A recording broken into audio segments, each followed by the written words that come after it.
Virtually every leader in the health freedom movement talks about the insecurity of the food supply as one of the primary avenues of tyranny. Our family has rigorously sourced our foods for over a decade, and one of our favorite sources is Farm Match.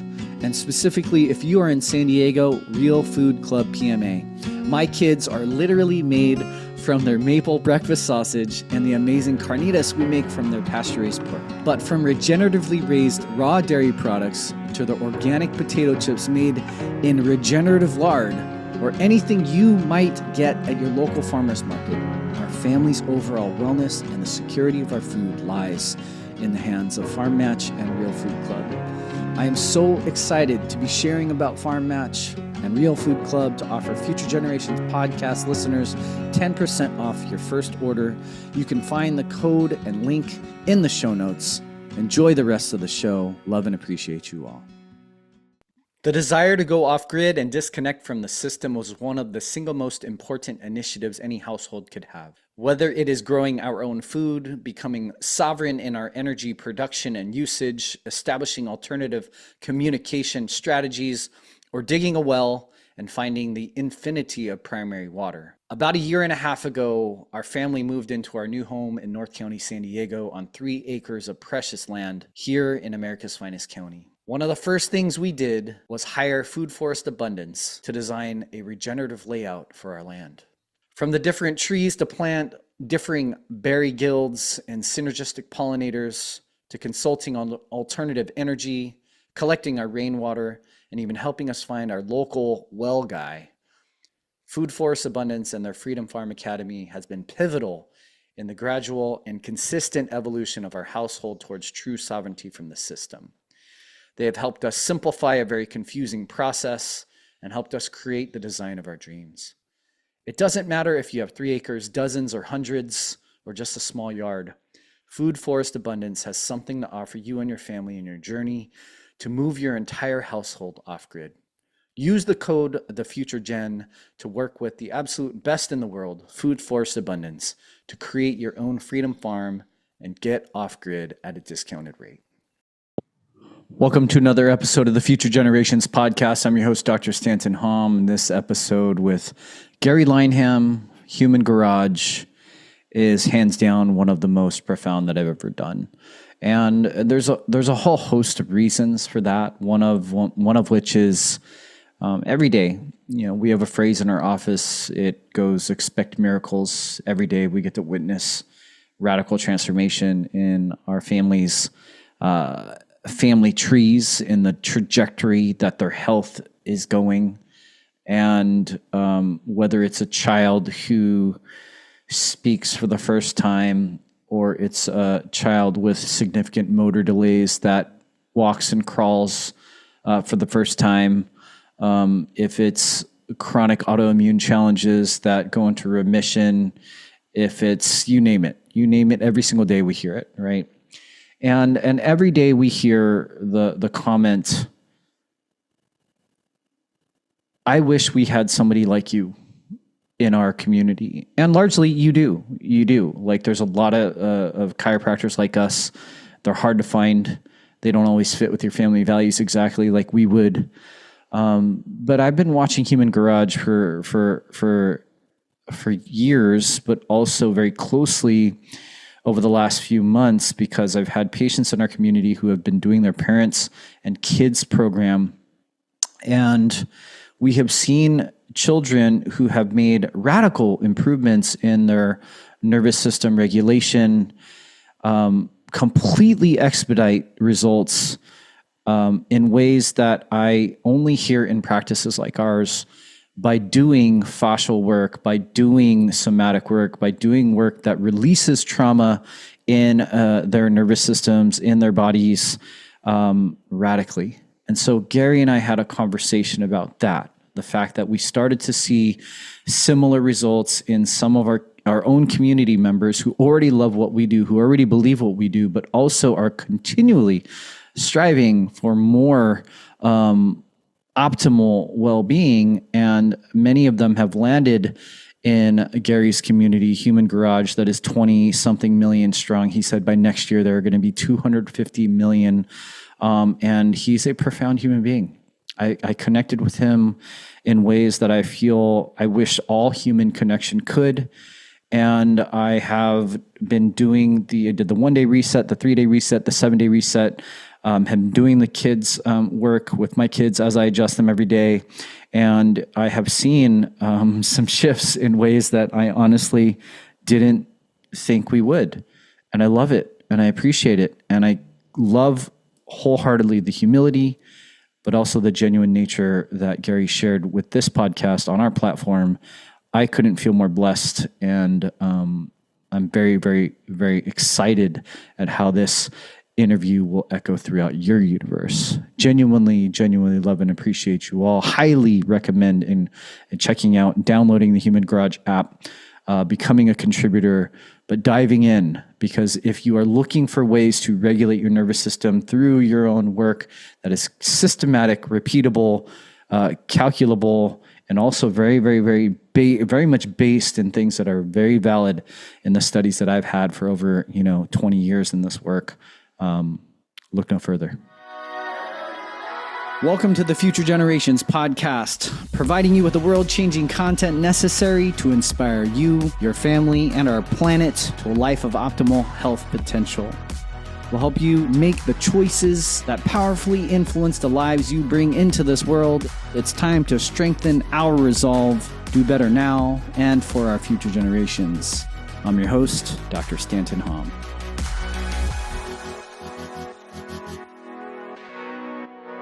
So I found Human Garage because I actually had some friends in Venice that I believe were, because isn't that where you guys Yeah, started? that was my practices in Venice originally. Yeah, I have the doc that's working for me now. He used to practice out there. I had a couple friends that had a gym out there. There's a gym called Deuce Gym, and Yeah, I know Deuce. Yeah, and then I did a podcast out of there with Superman.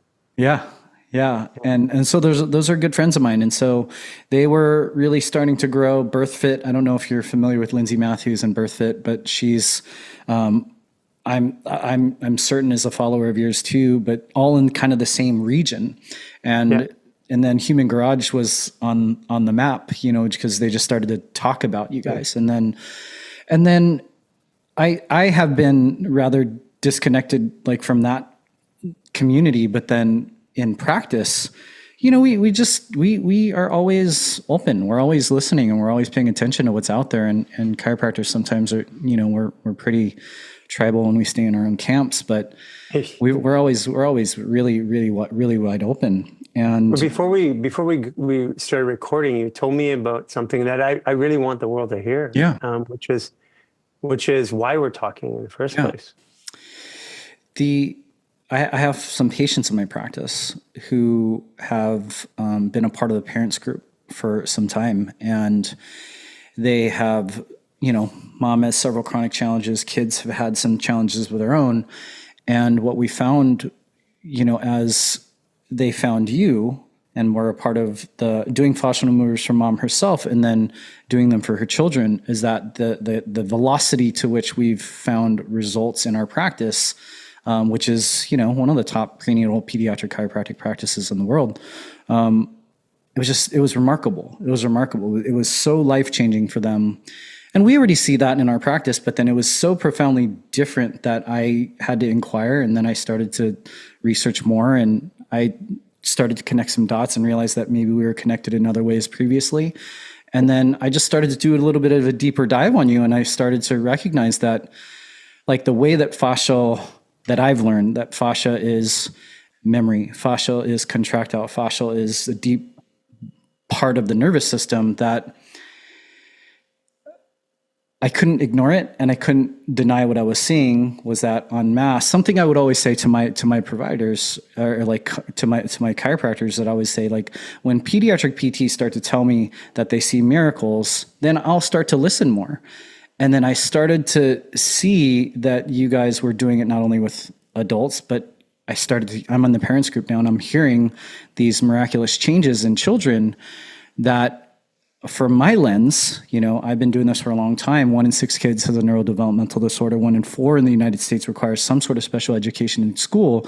Conventional medicine knows they don't do anything for the root cause. Therapists know that they really palliate symptoms, and educators know there's this epidemic rise. And we know we have a solution, but there's only 100,000 chiropractors in the world, and there's only a subset of us that are actually specialists in pediatrics. So what resources would we have for en masse for this global epidemic of challenges and chronic disease for our kids? And I was like, whoa, like this is like an avenue that is so much more profound that I still don't grasp it, because that's why we're talking, is I know that I'm going to learn a lot more, is that there's a humbleness in me and also an excitement in me, because I have not found that vehicle for people who are like, hey, how do we find you? We're in this part of the world. And maybe they don't need to find me. Maybe they need to find you. And maybe they need to learn about the parents group and facilitate self-healing, for their children by the work that you guys do, which is dramatic because it's essentially at home. I appreciate it. I mean, the foundation of the belief system is that the human body heals itself, which I know you know. Mm-hmm. And first of all, I'm not a doctor, right? I don't really know that much about you, Gary. I do practice chiropractic. I did for years, but gotcha. But I learned chiropractic in a very weird way. At best served, I would have practiced diversified. But I think the way to look at it is that from my point of view is that this is just my own experience. I'm not trying to be a clinician or a doctor, but I became one for a while because I couldn't resolve my own issues, and necessity is the mother of all invention. And for 20 years, I was in pain, and it started off at the time it was very mechanical. So I've been in chiropractic care since I was regularly since 13 years old. Wow. Yeah, and I worked with 300 doctors or plus, and I was a bodybuilder. I fell under a squat, which was like a 600-pound squat, which really was a triggering event. But that now I know that wasn't really the issue. That was an exasperation of what was already there. Yeah. So the issue already existed. The weight just made that issue more prevalent. And I was in pain for 20 years. And for the most part, I just functioned. I just moved forward. But as I got into my 30s, it became more, and 3 to 4 times a week. And so I sought out doctors and chiropractors and practitioners the best I knew. And what I started doing was because they would say, hey, I got you. I got this figured out. And well, anywhere from 3 weeks to 3 months later, they're like, I don't know what's going on. And I got used to the routine. So I paid a bunch of them to educate me. I befriended a whole bunch of doctors of all forms and said, teach me. And literally I paid people to come in and teach me. And after a while, because what would happen is when I would go from practitioner to practitioner, there's that setup, the day 1, day 2, day 3, day 4 of a chiropractic practice, or there's a setup of a routine that you have to go through to explain who you are and what they are, and the sync up between the patient and the practitioner. And that sync up, I was just tired I didn't want to spend the time. Yeah, is what it was. So I learned the language to say, okay, this is what I have. This is what you see. This is what I've gone through. Here are the different particulars. Here's how it shows up. Here's the insults that I had. I adopted the language so that I could communicate my own problem to the point where everybody just assumed that I was a doctor. It was bizarre. I mean, I remember going to Mexico once and went to a chiropractor, and I just said, hey, I need some help. I'm traveling. Here's what's going on. Here's the history. I just pointedly gave him to him. And I would go to Justin, I go to pay him. He goes, it's okay. It's, we do this for other practitioners. And I'm like, no, I'm not a practitioner. But so really what it was a language. And I was trying to learn the language of communicating about what my problem was. And in doing so, I was learning about how the world saw my body. And it was a 2 to 4 pain for 10 years, and it was a 4 to 6 pain for 10 years. It would peak up once in a while, but it really peaked. My business career, I encrypted data for governments and high profile people, and they didn't like what I did. So I ratted out the government in 2005 for spying on people. Well, they arrested me. Wow. They held me in solitary confinement for 17 months. and then another, so 27 months in total. But actually, what happened was one of the most magical experiences. I was in a level 10 pain, and I was sitting in a prison cell in solitary. And I'd been there for a while. I don't know, maybe, I can't even, the time is kind of irrelevant at that point, maybe like 4 months. And I was crying in pain, and I said, God, if you help me out of this, I'll spend the rest of my life helping people. Wow. And an hour later, because of overcrowding in the federal prison system, an hour later, click, my door opened. And a neurologist who was a chiropractor, who became a chiropractor, was with me for 14 months. And that's how I learned about chiropractic and the intrinsic part, because he was a MD who became a chiropractor. And I'm like, I got 14 months of somebody scared shitless that they're going to spend 40 years behind bars for insurance fraud.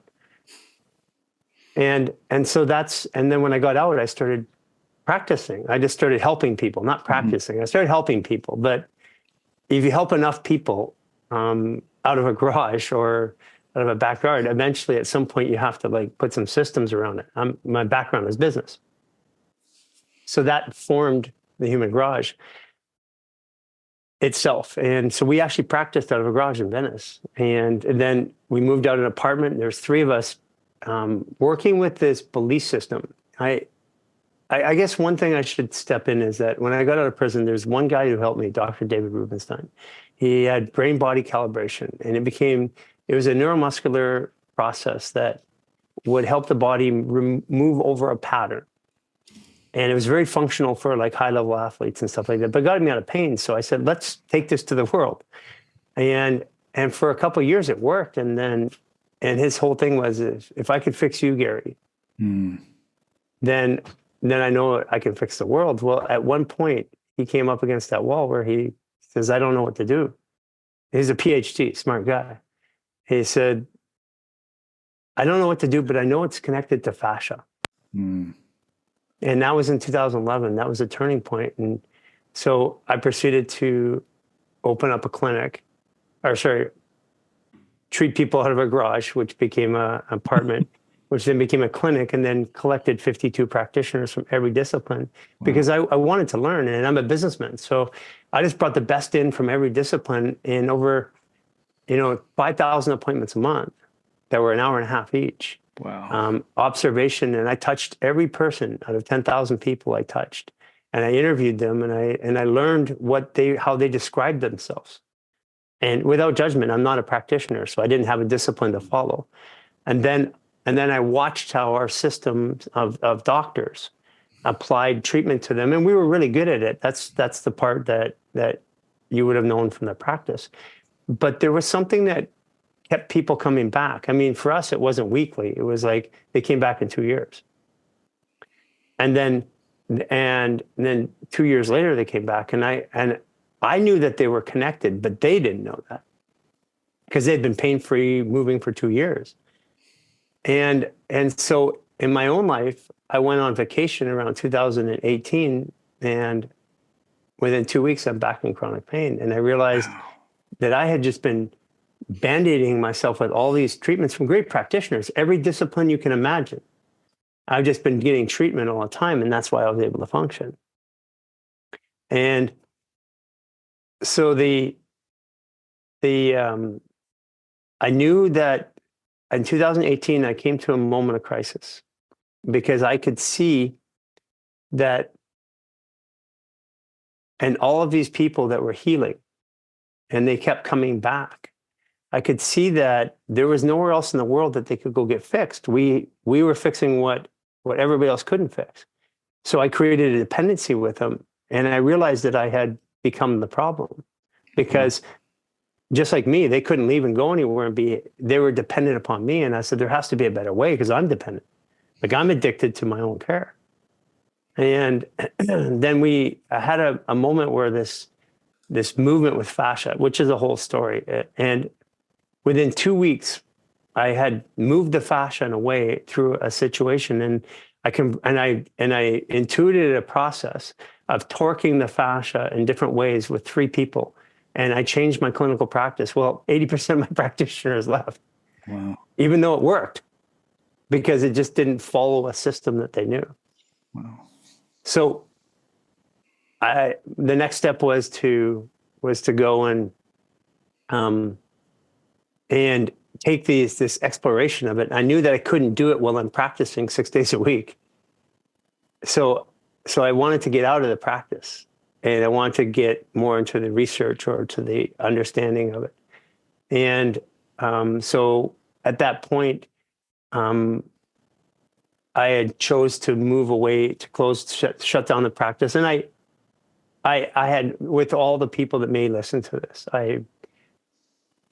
I felt so responsible that they gave up their lives and their practices to come work with me, that I tried to create the Conscious Clubhouse, which is where I was turning it over to them to run, but they weren't capable of running the entirety of the business. And I wasn't willing to continue to help. And that's where I parted the clinical practice. And then the pandemic, I went to Canada, the pandemic came, and I'm in pain. So these techniques that I had been using, I'm like, how do I get that technique off of a table? And how do I do it to myself? And that's through the help of Jason, who is the first person to ever truly duplicate my work, not a practitioner. And Cynthia, we just started practicing these movements every day.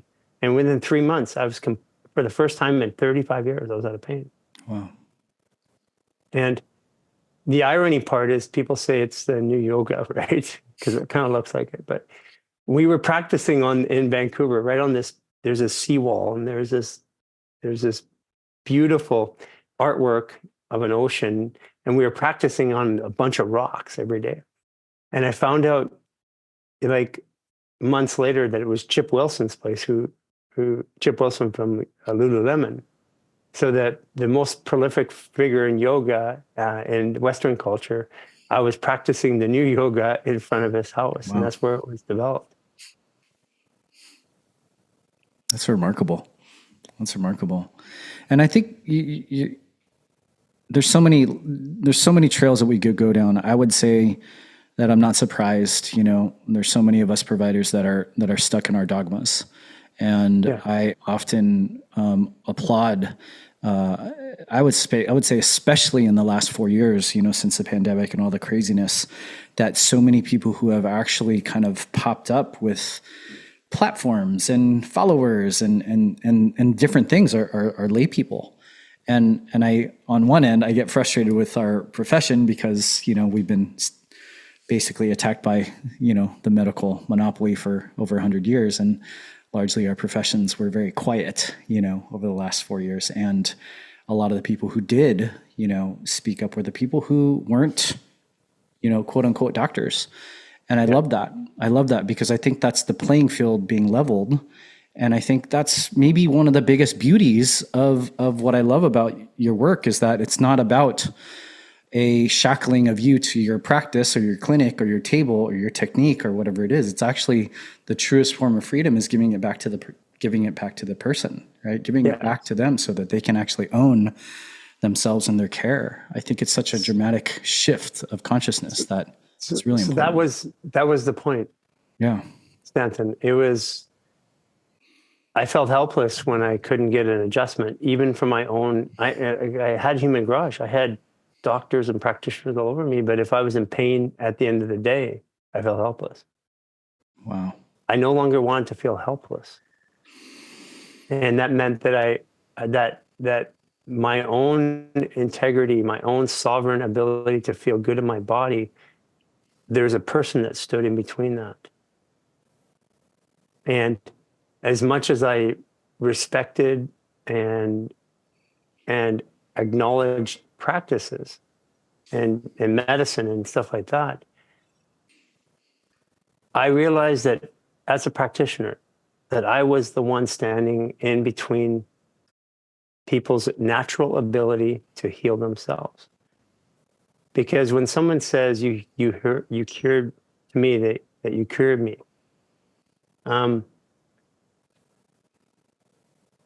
you saved me, you cured me, I took away the most important part of the human nervous system, which is the belief that I am able to cure myself, maintain myself. Wow. And that's what I was feeling. And so I came to this weird place. And first of all, I'm a business person. I'm not a practitioner by trade. So I just look at it from a business perspective and says, okay, there's a better way, and I'm going to go this way. And without judgment against anybody who practices, because I feel that it's a stepping process. And as people learn to be sovereign in their own health, they have to go through the steps. And the job of a practitioner, from my point of view, is to make people sovereign again. But the current systems through politics and medicine and practice have taken away sovereignty of the person and made them dependent, not sovereign.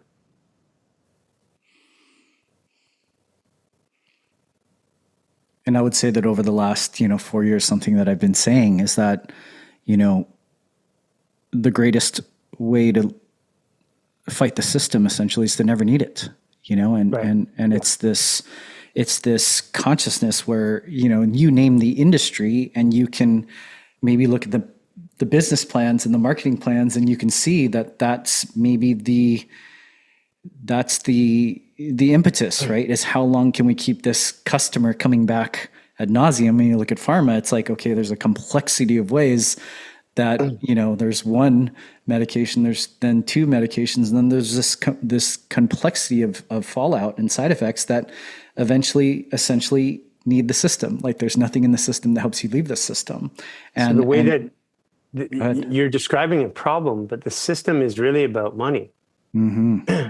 And money is used to live a life. So a practitioner or a doctor has to live their life. And we become dependent upon needing to make money in a good way. Like it doesn't matter how you practice, that's my practice. Right.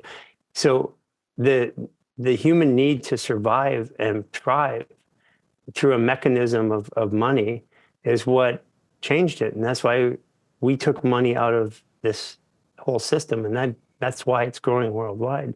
Yeah. Like we have 20 million people today, and we expect 250 million people by this time next year. I mean, incredible. From a standpoint, we get 37,000 questions on one platform a week about health. And we expect that to be 100,000 questions a week within 6 months. Wow. And I can tell you the weirdest part, Stanton, is that the pandemic was very productive for human society because it revealed things that people weren't willing to look at. One of them is that, the pandemic took and made personal health issues the same as politics and religion. You can't discuss it because if you do, there's shame. And so now it's shameful. So we have a phenomenon. We have a husband and a wife who both follow us, who talk to us separately about their health condition, but they don't want the other one to know. And they don't even know that the other one's talking to us because they're not expressing their health condition because of fear of shame and isolation. Wow. And I think you see that in your practice. Mm-hmm. Yeah. But we have a scale. And so, Stanton, what we're doing is our own journey. I shared my journey, like warts and all. Like if I'm rashing or puking or like showing up with with swelling in my face, I come on live and I talk to people, and I make it okay and cool to have things with our body, to take the shame out of it. Like, so you got herpes, you got AIDS, doesn't matter. I mean, it shouldn't be socially shamed. You should actually be encouraged. Right. But so we made it cool to share your personal health issues. And because of that, we have hundreds of thousands of people sharing simultaneously, which in about a year and a half from now, we'll be able to take artificial intelligence and accumulate that data, and it becomes the largest study of human being health in the history of mankind that we know of. Wow. I mean, it already is. We don't have a way to assimilate the data currently. I would love to, if you're okay with that, I'd love to maybe shift the conversation towards children. Yeah, please. I mean, that's my whole thing. Like I've worked on children, even in my practice, free of charge. Really? Yeah, since day one. Yeah. I've only been in practice 13 years. I've been studying natural health and chiropractic since I got out of the military in 2005. Fun fact is, I had several anthrax shots and smallpox shots as I deployed to Iraq, and I was in the military at the time, and a lot of chronic stuff for myself. And something that always sat with me in all of my studies was how for decades we have known that something as simple as being born is highly traumatic in the conventional system for the human nervous system, especially a young baby's spine, cranium, sacrum, etc. And you can name the research study, but it's sometimes to the order of 90+% have this trauma that is stuck and stored in the nervous systems that still to this day is not common knowledge. Like I go into the community and I speak and people are like, I've never heard this before. I've never heard those two words together, birth and trauma. Right. And we could say, kids will fall before the age of 5 more times than they do the rest of their lives. And we usually just say, hey, they're resilient, they bounce, no big deal. But something that you are, I believe your background and I believe Human Grad's perspective is that, yes, we are resilient. Yes, we do self-heal. Yes, there is this miraculous, wisdom inside of our bodies. And there's ways that it can have significant interference and significant ways that it can, be traumatized.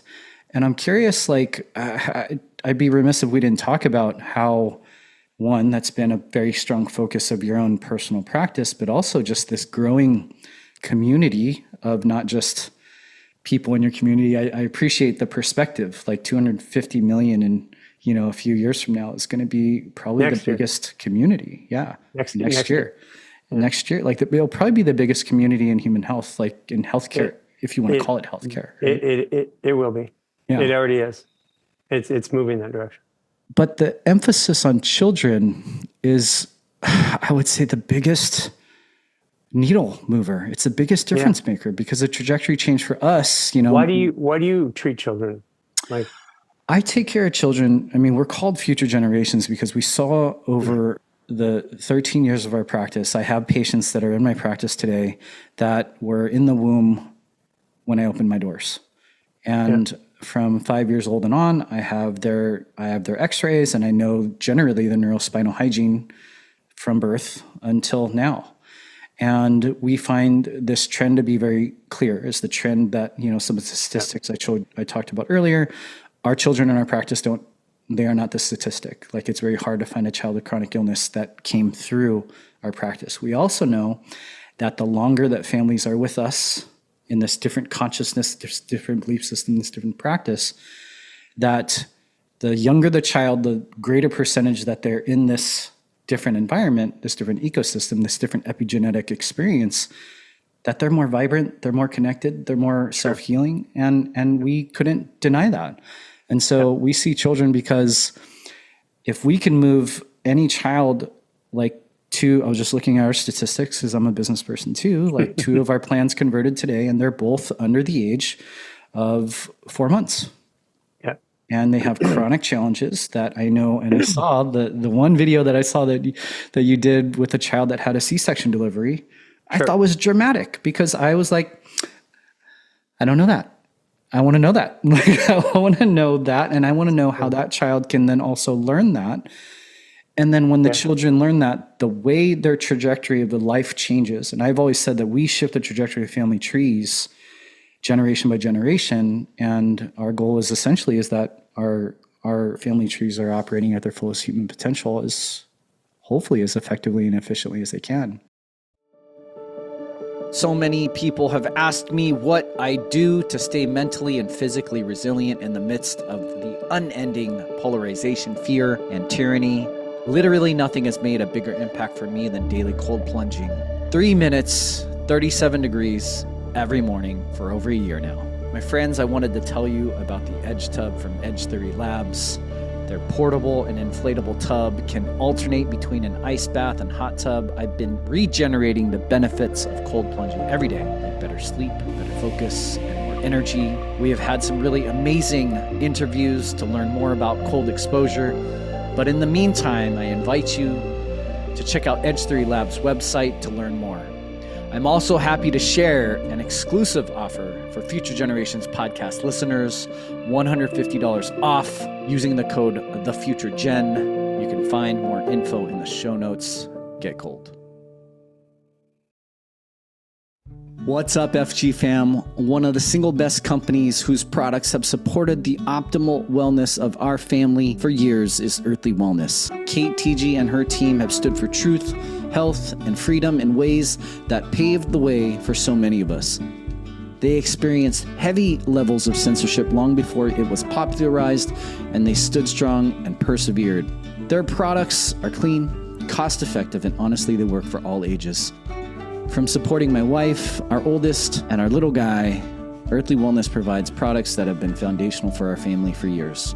We especially use their products right before bedtime. Their Feel Better Fast and other herbal tinctures are some of the best in the world, as well as their amazing Goodnight Lotion, the magnesium oil, are mainstays. I am so excited to be partnering with Earthly to offer Future Generations podcast listeners 10% off your first purchase. You can find the code link in the show notes. Enjoy the rest of the show. Love and appreciate you all. So let's go back to why I studied it. Yeah. I mean, I'm a systems guy. Like, I look at systems, and so I treat the human body as a fluid adaptive biological computing system. So at the core of it, irrespective of gender, race, whatever, our frame from a compact is about the same. And what makes us different is operating systems and apps that we subscribe to and how they express themselves. So, Steve Jobs, when he created the iPhone, he was actually creating a representation of a human being. And that's actually why he passed away, because he didn't pass away, he was taken out. Wow. And with all that money, with all that expertise, you don't just pass away from a disease, respectfully. Right. So when I had the problem, I was facing all these viewpoints of that problem in my own body. But if in a program, if I'm dealing with a symptom in the program, I go back to the origin, the kernel, the creation. So from a society standpoint, I looked at how we're created, and then on the flip side, how we live, because those are the two things that shape a human being. And so I'll tell you from my perspective, a layperson's perspective, is that when a sperm and egg come together, they create a ball of plasma. That plasma I consider to be fascia. And in the first 6 weeks, there's 2 nerve clusters. And one of those, and nobody up to about 7 weeks can tell you which of those 2 nerve clusters that are connected is going to be the brain and the small intestine. Wow. Then the musculoskeletal system starts to grow around that. And the organs, which actually grow outside the body. And then the organs enter through the anus and up into the body.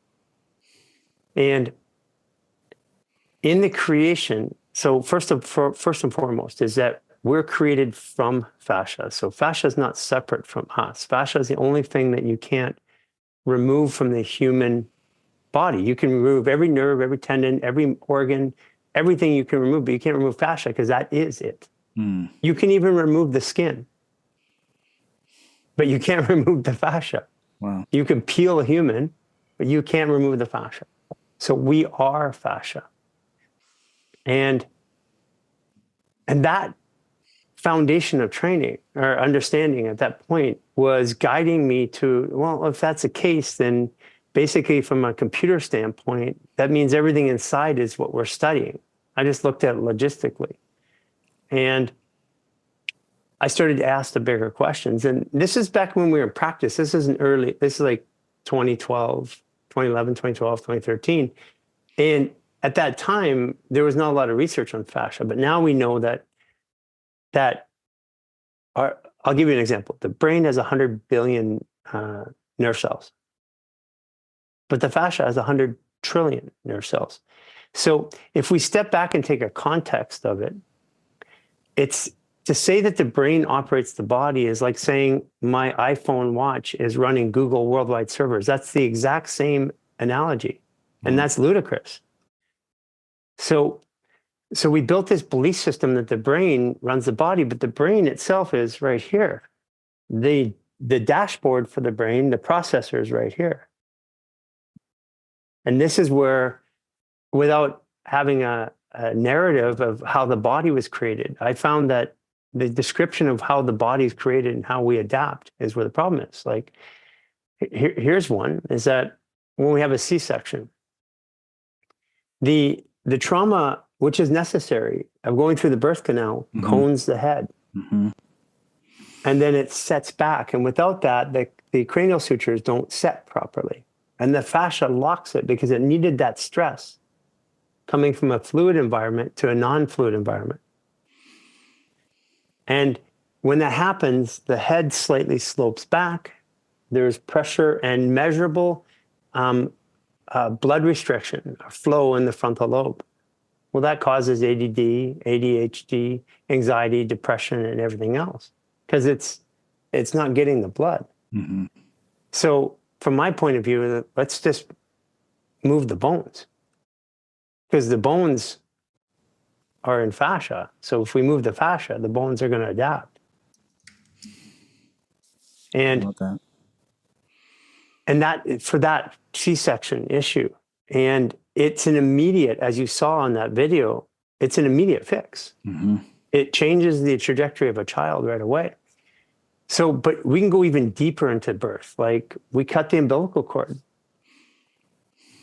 If you leave it on, it'll fall off naturally in 3 days. But 20% of the cord blood, of the placenta's blood, that we save for leukemia, or we take the placenta, we give it these pills to the mother.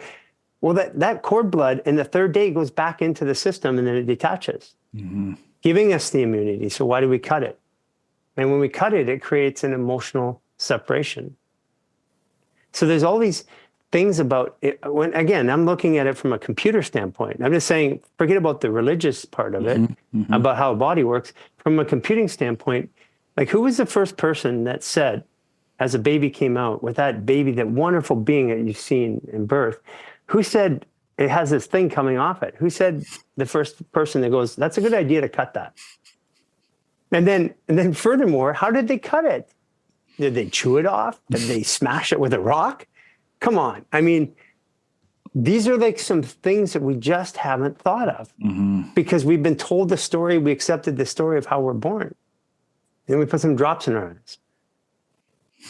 And so we create separation, the primary immunity we take away, and then we restrict the body's ability to actually perceive the environment properly with those drops. That's an enslavement technique.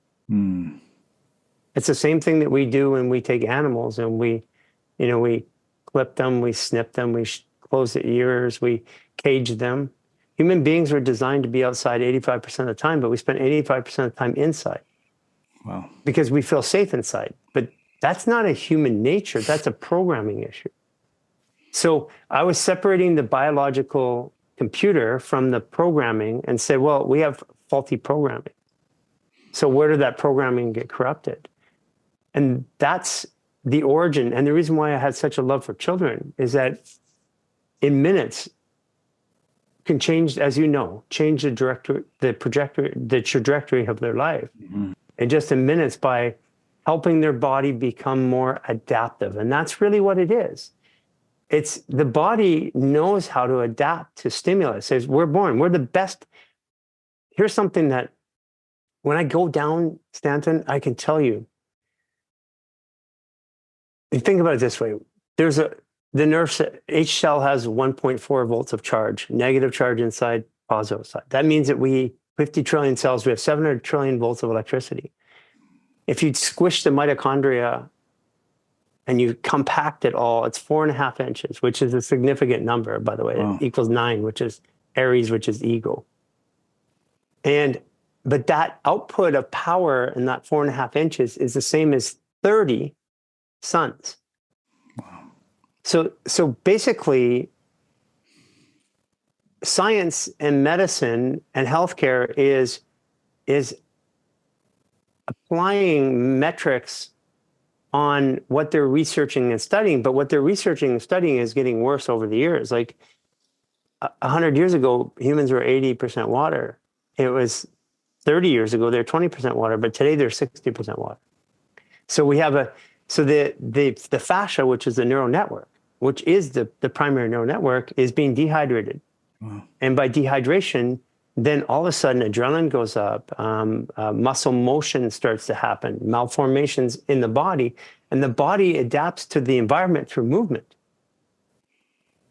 So we just think we just keep measuring it and saying this is what's best, this is what a healthy human is, but a healthy human today isn't even close to what a healthy human was 100 years ago.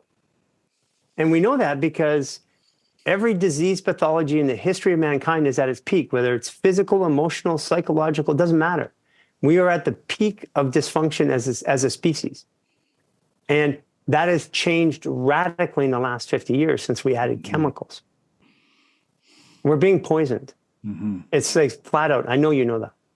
I can say that, by the way, because, well, first of all, I'm not a doctor. I don't have a license to take away. Second of all, is that I own 4 pairs of shorts, 12 shirts, 2 shoes. I don't have a driver's license. I don't have a bank account. I've been to prison already. What are you going to do? You know, and loose. Yeah, this message is good. I mean, take me out and make me a martyr. That makes it grow 1,000,000 times faster. It's like, I have a message for people, and the message is this. The fluid adaptive biological computing system that we call a body is self-healing. And it just needs the resources that allow it to do that, which is minerals, elements of minerals, movement, and breath. Wow. And now everything else we do to it helps. But the things we're helping it do is to do those things better. Move data, move information. And trauma, which is currently, with children or otherwise, is simply the holding of stress in the nervous system. And all disease, in my opinion, is emotional, 100%. Mm. Because it takes a cell, a gene, it takes a deregulation of that gene, which is a stressor. And emotions are the greatest dysregulator of stress, which causes genetic actions or the expression of genes. And we can go deep on this because I've gone 10 steps further since this, but that's the foundation of the work, is that if we go back to the beginning and we repair the beginning, or help the body, I'm not repairing. If I help the body adapt and feel safe in the adaptation of the womb, that's what a fascial maneuver is, by the way. It's a fetal position. Wow.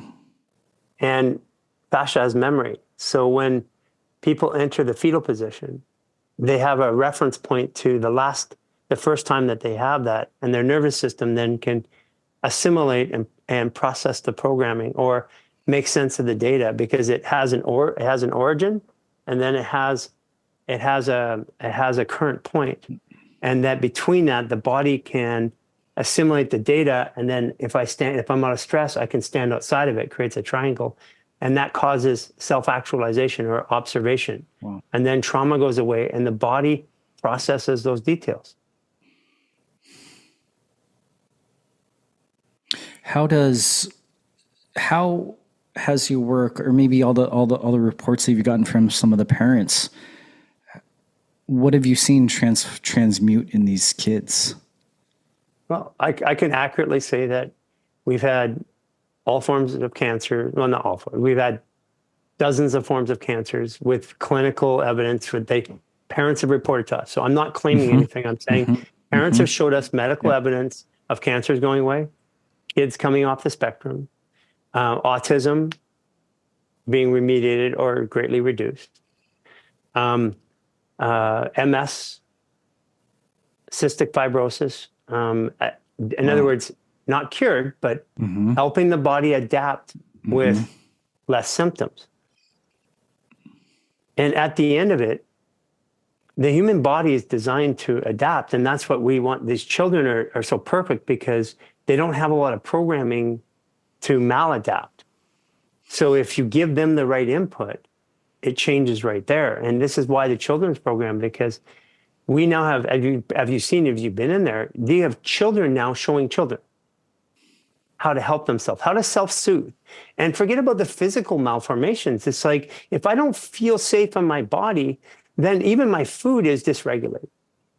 So if I feel safe in my body, so children are self-soothing with movements that take the stress and anxiety or process the information and trauma that they can't process. And by default, they can downregulate their system. And as they do that over time, the system learns a new habit, which is to be downregulated rather than to be upregulated. At what age are you seeing children teach? And at what age are you finding these parents or you yourself are working on kids? Well, I mean, we have parents that are working on kids that are right out of the womb. I mean, that's when the trauma starts, because so all the way up to, I mean, I have children that are doing this, and then to downrate the stress, they go to their parents at 2 years old because they can feel that the parents are stressed. And the greatest teachers, the children are the teachers. So you can see parents in the parents group trying to fix their kids obsessively. And the other parents are saying, no, you got to fix yourself first, because you are the actual reason why that kid has trauma and disease. Disease is the body's not at ease. So if I'm fearful in my body, I'm not at ease. And if I operate in the world long enough, that disease is going to be measurable by a practitioner or by science. Right. So we get the parents now coaching parents that if you want to help your children, help yourself. And they help themselves first. And then by default, the children's symptoms are 50% or better instantaneously. Wow. Which means there's a symbiotic relationship between, which, I mean, you and I know that, but the world, we've been taught we're separate, but that's not the truth. Yeah. It's incredible. And I think the beauty of that is it's kind of like, I was just watching, one of my old patrons sent me a video of a giraffe getting adjusted. And, oh yeah, I saw that. That was crazy. And it's, I want to meet that dude. Some of the best chiropractors in the world are veterinary chiropractors. Yeah. And the beauty of adjusting animals, similar to adjusting infants, is they don't have the verbal language to tell you exactly what you're doing or if it worked or anything like that. But they have a language of their body. And you watch the giraffe, and the giraffe just immediately can tune in to the chiropractor's hands. And I would say it's similar to what you're saying with these kids, is that once they do their maneuvers and once they have that down regulation and once they have an idea of what normal is, like the normal expression of their own innate wisdom, it's undeniable. It's innate. Right. And it becomes Yeah, something so that they then yearn for and they ask children for. don't have the history. Mm-hmm. Mm-hmm. So I don't know if you've ever seen us work with horses or dogs. Mm-mm. Okay, in our social media, you'll see it all over the place. Dogs literally won't. They'll come to me and then they won't leave until I help them. And we had a horse that we worked with last year that they're going to put down because it couldn't walk. And within 30 minutes, the horse was walking properly. Wow. And it's, again, there's a issue in the way that the reason why this works and other practices, they have value. Everything has value. But there's a point at which they stop working. And so from a scientific point of view, like a computer programming point of view, that's like a macro on a spreadsheet. Imagine that I have, formulas. And if you have a formula and all of a sudden the values start corrupting, you look at it, you go, okay, that means that there's a cell that's got incorrect data. Right. So the incorrect data is, what is a human being? That's what we're practicing against. You know that we have an aura, of course, right? Of course. Yeah. So let me give you another perspective. There's a human experience that's highly intelligent. Okay, the most intelligent expression of creativity and on the planet as we know it as a human. But that experience is a ball of energy that's highly intelligent. As we get to the center of that experience, there's a dense part of that experience, which is what we call a human being. And dense in every way, because the connection to the intelligence in the world is right there, but we have to process it or connect to it. Wow. So we're the dense part. With respect, we're the stupid part of the human experience, because that intelligence has a plan and it's trying to get us to do stuff. But we're inside the experience going, we're the smart ones. We're the Apple Watch saying we're running Google. And I believe that's, like, I joke about it and say this is the narcissism of a human species, but I believe it's an evolutionary step. And this is what I personally feel like. I'm going through an evolution of my own body, my own experience.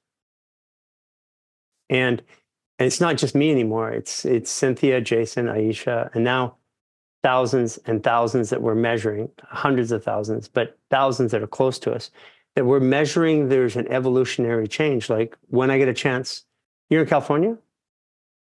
Yes, sir. I'll be back there in September. And I welcome you to come and spend time with you and touch my body. My body feels like an 18-month-old. Wow.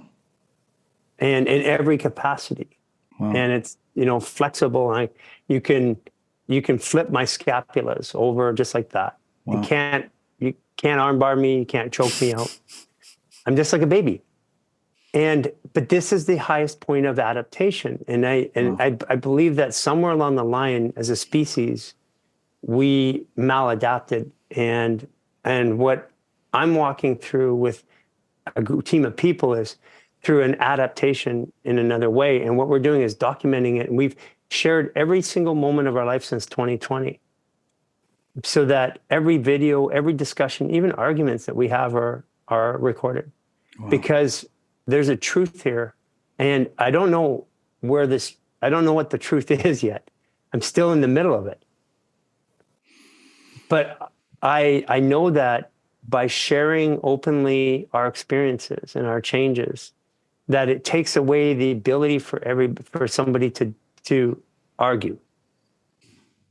And that's why we haven't released any of our own internal science, because we have something that works in practice, but we didn't have a theory for it. And we're developing a theory.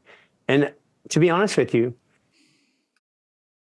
I have a way of describing why this works, but I've been wrong so many times in my life, especially around the human body, that I'm completely open to the fact that everything I say is completely bullshit. but I need a way to talk about it so that I can tell people. And if it changes, if somebody comes up with a better reason why this is happening, great. And I want that, and we encourage that. Our intellectual property is free of charge for the world. It's being integrated into all forms of medicine and sports and performance. Wow. And we're just saying, go do something and create with it. And if you're affecting people in a big way with it, we're going to take our massive media engine and we're going to point it at you, and we're going to highlight that, because that's the way through the suppression that we have right now. It's to highlight the truth. And the truth isn't somebody arguing about what's wrong. The truth is somebody demonstrating what's right. It's I want to say in the first year of practice, I had mentors that are still my mentors today. And it tends to stick when there's a certain level of humility. And I would say it's one of the greatest human deficiencies, or, just deficiencies in our human awareness today. It's like actually being humble. And I appreciate you sharing your perspectives, because what they would always tell me is the only true sustainable model of healthcare is one that providers help their patients and people coming to them to fix them, to save them, to cure them, help them need them less over time. Yes. The more sovereignty that we can give back to people, especially at the younger age, the faster that we do it, the more freedom and sovereignty they express over their lifetime. And then, like I said about the family trees, I would say I'm very inspired, and I'm very, very, very. I did not know what to expect communicating, getting in this opportunity to share with you. And I feel like I was just about to call you Doc, which is a very innate thing for me to do. And it's a experience that you have. Stanton, let's say that. But what is doctor? Doctor Teacher. is teacher. Yeah. Medical doctor is only since 1935. Mm-hmm. But, and I love it when people say to a PhD, oh, you're not a real doctor. I'm like, no, that is the real doctor. Legitimately, they are. Yeah, you're right. So yeah, doctor to doctor. I'm a teacher. But furthermore, I'm an explorer. And we're going through something as a species. It's undeniable. And I can't imagine a more interesting time in the world, in human history, to be alive. But it's not going to be easy for people over the next 3 years. Like right now, there's 8.3 billion people at the start of the pandemic. There's 7.1 today. I legitimately expect there to be 4 billion at the end. Wow. And you can't, it's a ship. And when a ship turns, it takes a while for it to correct. And we've taken people and we've taken them out of care for 2 years, 3 years. Wow. And you don't change that you don't change that in this generation. You change that in generations to come, because that's a shift in humanity. So we have 2 generations before this is completely resolved. Wow. I appreciate you so much for the work that you do. And furthermore, you approached me and you said, you're here because you've seen the results in your patients who are helping their children. That's why I'm here talking to you today, because I don't have any energy to fight anymore. And I don't want to argue why things happen. They are happening. And I don't want to argue anymore that they can't happen, because they are. Mm-hmm. And I appreciate you being a pioneer in researching and going out and looking at new ways of looking at how to help people. And I will say that everything that I've done is for this one back here. This is a silhouette of my first, and she's 4.5 now. And we're gonna, after this goes, after we're done, we're gonna go out and do some fascia maneuvers, because I know now, I have known since I started this podcast that this mission is going to outlive me. I'm only 45, but I can already sense that. And, you just verbalized it in a very different way. And I've been wondering what the vehicle is. like what is one of the most viable vehicles that people can then serve alongside in a humble way to transform humanity. And I'm very blessed. I feel very blessed because I feel very synergistic. I feel like immediately this is going to be, something that is going to be just installed in like our practice in a way that just helps us help people quicker and helps people have their own sovereignty back faster, generation by generation. And I think that's something also I'm querying right now. It's like when you have the humility, it's like, I don't really know how this works exactly. I think you know a lot more than humility says. But I have a belief. But I think I have I've been wondering where my next intellectual quest is going to be, and what it is and how I can contribute and what vehicle is going to be influenced by what I feel the most inspired by. And I feel like with this work with children is something that I feel very, very called to be a part of. And so regardless of how this lands for you, Gary, I'm very grateful for your time. I know we're probably past what your availability was.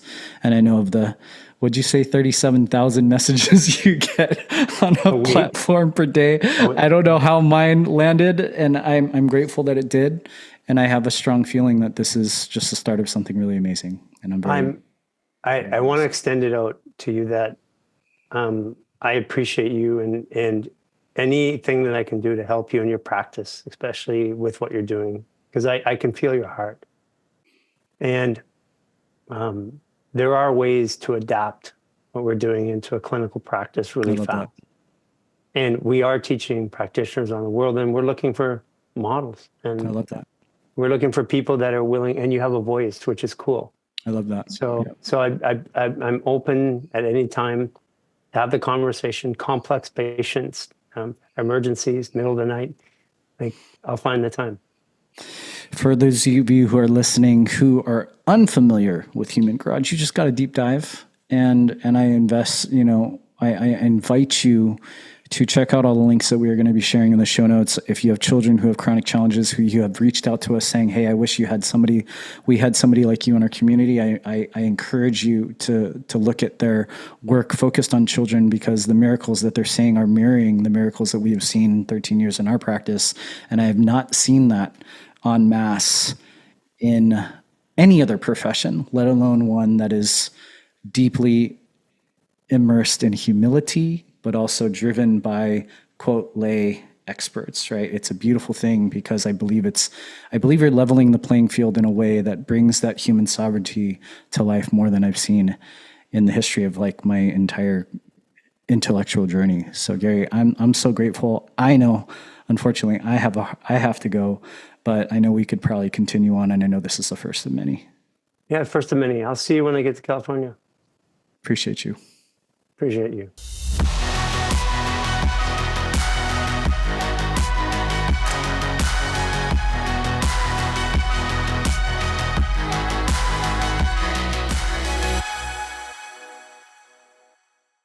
As you probably know, I'm the clinic director of the Future Generations Clinic of Chiropractic. I wanted to invite those of you in the greater San Diego area to come check us out. We expect and experience miracles in our office every day, and would love for you to experience the same, as well as your family, especially your kids. This month, we're offering our new patient package for just $67 for podcast listeners. The offer retails at $349 and includes an in-depth consultation where our patients literally tell us we know more about their family's health in the first 15 minutes than virtually every doctor on their healthcare team combined. Our state-of-the-art clinical workup, including Insight nervous system scans, full spine digital x-rays, and a functional exam. We also include a full report of your results, a customized plan to realize your greatest health potential, as well as your first adjustment in our office. Check out the link in the show notes for all the details and claim the offer. Love and appreciate you all.